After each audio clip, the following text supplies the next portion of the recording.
Subscribe करें अरब Urdu TV को, साथ में बेल आइकन को प्रेस करें लेटेस्ट वीडियो सबसे पहले देखने के लिए। रहमानिर्रहीम, अस्सलाम वालेकुम। अरब उर्दू टीवी में खुशामदीद। 27 मुहर्रम 1441 हिजरी के मुताबिक 26 सितंबर 2019 की सऊदी अरब की तरफ से तेरे खबरों के साथ हाजिर हूँ। क्या फाइनल एग्जिट पर फैमिली फीस वापस होगी? जब से सऊदी हुकूमत ने फैमिली फीस जारी किया तब से निजी व कंपनियों के गैर मुल्की मुलाजमीन फैमिली फीस से निजात हासिल करने के लिए तरह तरह के तरीके और हीले बहाने आजमा रहे हैं, मगर फैमिली फीस किसी तरह इनका पीछा छोड़ने पर माता नहीं है।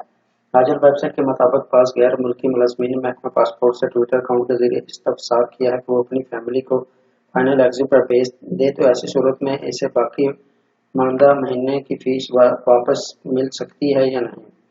महकमा पासपोर्ट ने इसके जवाब में तहरीर किया है कि गैर मुल्की मुलाजमीन से वसूल की जाने वाली फैमिली फीस वापस नहीं होगी। फैमिली फीस की वसूली के लिए सदा सिस्टम में इसकी कोई गुंजाइश नहीं रखी गई है। याद रहे कि गैर मुल्की मुलाजमीन को इकामे की तजदीद के वक्त साल भर की फैमिली फीस पेशगी अदा करना पड़ती है। ये फीस महीने के हिसाब से ली जाती है। इसी बुनियाद पर गैर मुल्की मुलाजिम हिसाब लगाते हैं कि अगर इन्होंने फैमिली वतन वापस भिजवा दी तो ऐसी सूरत में इन्हें फाइनल एग्जिट के बाद बाकी बच जाने वाले महीने की फीस वापस मिल जाएगी। महकमा पासपोर्ट ने इस हवाले से इनकी उम्मीदों पर पानी फेर दिया है। इराकी सदर की शाह सलमान से मुलाकात। आदम हरमैन शरीफैन शाह सलमान बिन अब्दुल अजीज से वराकी वजीर आजम अब्दुल महदी ने जद्दा में मुलाकात की। कसर सलाम में होने वाली मुलाकात में दोनों रहनुमाओं ने बाहमी तल्कात को मुस्तहकम करने के अलावा खित्ते को दरपेश ताज़ा तरीन सूरत हाल पर गुफ्तगू की है। सऊदी प्रेस एजेंसी के मुताबिक सऊदी अरामको तेल तंसीबात पर हमले पर दोनों रहनुमाओं ने तबादला ख्याल किया। आदम हरमैन शरीफैन शाह सलमान बिन अब्दुल अजीज ने तेल पर इराकी मौक़िफ़ को सराहते हुए कहा कि दोनों ममालिक मुश्तरका मफादात के तहफ़्फ़ुज़ के लिए मुशावरत का सिलसिला जारी रखेंगे। शाह सलमान ने करबला में होने वाले दहशतगर्दाना वाक़े पर अफसोस का इजहार करते हुए हलाक शुदगान पर तज़ियत पेश की है। दूसरी तरफ इराकी वज़ीर आज़म अब्दुल महदी ने कहा कि सऊदी अरब की अमन व सलामती हमें अजीज़ है। दोनों ममालिक के बरादराना ताल्लुक़ इंतहाई मुस्तक़ीम हैं। इराक सऊदी अरब के हर मुश्किल वक़्त में साथ होगा। रोहिंग्या के लिए $1 करोड़ की इमदाद। सऊदी अरब ने रोहिंग्या मुसलमान पनाहगज़ीनों के लिए $1 करोड़ इमदाद का ऐलान किया है। सऊदी खबर रसां एजेंसी SPA के मुताबिक वज़ीर ख़ारजा डॉक्टर इब्राहीम बिन अब्दुल अजीज अल असआफ ने अक़वाम मुत्तहिदा की जनरल असम्बली के सालाना इजलास के मौके पर यह ऐलान किया है। इससे कबल सऊदी अरब जिनेवा में रोहिंग्या पनाहगज़ीनों के बहरान के हल के लिए अमदादी ममालिक की कॉन्फ्रेंस में $20 मिलियन इमदाद का ऐलान कर चुका है। शाह सलमान फलाही और अमदादी मरकज़ की टीमों ने इमदादी सामान के हमरा बांग्लादेश में कायम रोहिंग्या मुतासरीन के कैंपों का दौरा किया था। सऊदी अरब की जानिब से भेजे जाने वाले इमदादी सामान में कंबल, दवाएं, आरजी हेमे और एशियाई खुर्दनोश शामिल थे। याद रहे कि रोहिंग्या बहरान के बाद अक़वाम मुत्तहिदा ने फौरी तौर पर $7 करोड़ 70 लाख की अपील करते हुए कहा था कि पनाहगज़ीनों को खुराक, पानी और तिब्बी सहूलतों की अशद ज़रूरत है।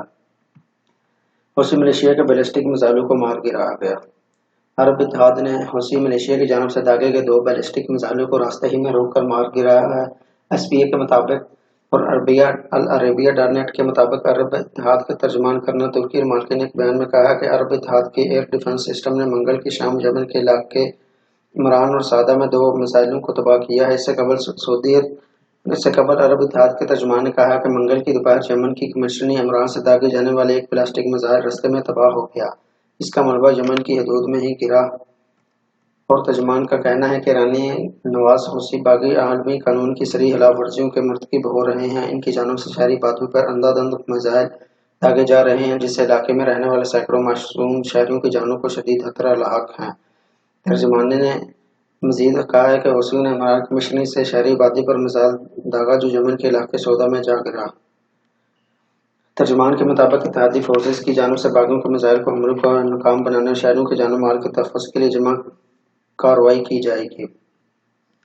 सऊदी अरामको की तवक्को से पहले हाम तेल की पैदावार बहाल। सऊदी अरब ने अरामको की तंसीबात और हमलों के बाद 11 रोज़ बाद अपनी तेल की पैदावार को पहले की सतह पर बहाल कर लिया है और इसकी हाम तेल की पैदावार बढ़कर 1 करोड़ 13 लाख बैरल यौमिया हो गई है। सऊदी अरामको के ज़राए ने कहा कि हरीस फील्ड से हाम तेल की पैदावार 13 लाख बैरल यौमिया हो गई है और बकीक फील्ड से बहाली के बाद तेल की 49 लाख बैरल यौमिया पैदावार हासिल शुरू होना हो गई है। सऊदी अरब के वज़ीर तवानाई शहज़ादा अब्दुल अज़ीज़ बिन सलमान ने 18 सितंबर को एक बयान में कहा था कि इस माह तमाम सार्फिन को तेल की मुकम्मल रसद जारी की जाएगी और सितंबर के आखिर तक खाम तेल की यौमिया पैदावार बढ़कर 1 करोड़ 10 लाख बैरल हो जाएगी। वाज़ेह है कि यमन के हौसी बागियों ने सऊदी अरामको की बकीक और हजरा हरीस में वाक़या तेल की तनसीबात पर 14 सितंबर को हमले की जिम्मेदारी करने का दावा किया था, लेकिन अमेरिका और सऊदी अरब ने ईरान पर इन हमलों को इल्ज़ाम आयद किया है। ईरान के इंटेलिजेंस ज़राए का कहना है कि ईरान ने बकीक और हजरा हरीस की तनसीबात पर हमलों के लिए करीबन 1 दर्जन क्रूज़ मिसाइल दागे थे और 20 से ज़्यादा ड्रोन छोड़े थे। इनके टकराने से इन दोनों तनसीबात में आग लग गई थी। इसके नतीजे में अरामको की खाम तेल की पैदावार में निस्बत तकरीबन 58 लाख बैरल यौमिया तक कमी वाक़या हो गई थी। दहशतगर्दों की माली अमदाद कतर जारी रखे हुए है। सऊदी अरब के वज़ीर मुमलिकत बराए अमूर खारजा आदिल जुबैर ने कहा है कि कतर दहशतगर्दों और शिद्दत पसंदों की माली हमायत जारी रखे हुए है। इन्होंने न्यूयॉर्क में अक़वाम मुत्तहिदा की जनरल असम्बली के इजलास से कबल मंगल की शाम साफ़ियों के साथ बातचीत में कहा कि वो दो दहशतगर्दी की माली मुआवनत जारी रखे हुए हैं। इनका कहना है कि कतर ने सनह 2014 में सऊदी अरब के साथ मुआहदा किया था कि वो दहशतगर्दों की माली इमदाद बंद कर देगा, मगर कतर ने इस मुआहदे पर अमल दरामद नहीं किया। उन्होंने कहा कि कतर शिद्दत पसंदों और दहशतगर्दों की माली इमदाद के साथ पड़ोसी मुल्कों के दाखिली मामलात में मुदाखलत का सिलसिला जारी रखे हुए है। सऊदी वज़ीर मुमलिकत बराए खारजा अमूर ने कहा है कि उलमा को टेलीविज़न पर आना और खुदकुश धमाकों का मवाज़ पेश करना नाकाबिल यकीन था। इनका इशारा कतरी हिमायत याफ्ता मुस्लिम यूनियन के साबिक रहनुमा यूसुफ अल करदावी और कतरी मीडिया प्लेटफार्म के दीगर उलमा के बयानात और उनके फतवों की तरफ था, जिन्होंने खुदकुश हमलों को इस्लाम में जायज़ करार दिया था। तो नाज़रीन, ये रही सऊदी अरब के पिछले 24 घंटों की अहम तरीन खबरें। वीडियो पसंद आने की सूरत में लाइक करते हुए उसे दीगर दोस्तों के साथ फेसबुक, व्हाट्सएप, ट्विटर पर जरूर शेयर करें और कमेंट बॉक्स में अपनी कीमती राय का इजहार जरूर करें। जिन्होंने पहले से सब्सक्राइब नहीं किया वो सब्सक्राइब करते हुए बेल आइकन को लाजमी प्रेस करें ताकि हर आने वाली नई वीडियो की अपडेट आपको मिलती रहे। अगर आप ये वीडियो हमारे फेसबुक पर देख रहे हैं तो पेज को लाइक करते हुए फॉलो जरूर करें ताकि आने वाली नई वीडियो की नोटिफिकेशन आपको वक्त पर मिलती रहे। वीडियो देखने का बहुत शुक्रिया। अस्सलामु अलैकुम व रहमतुल्लाह।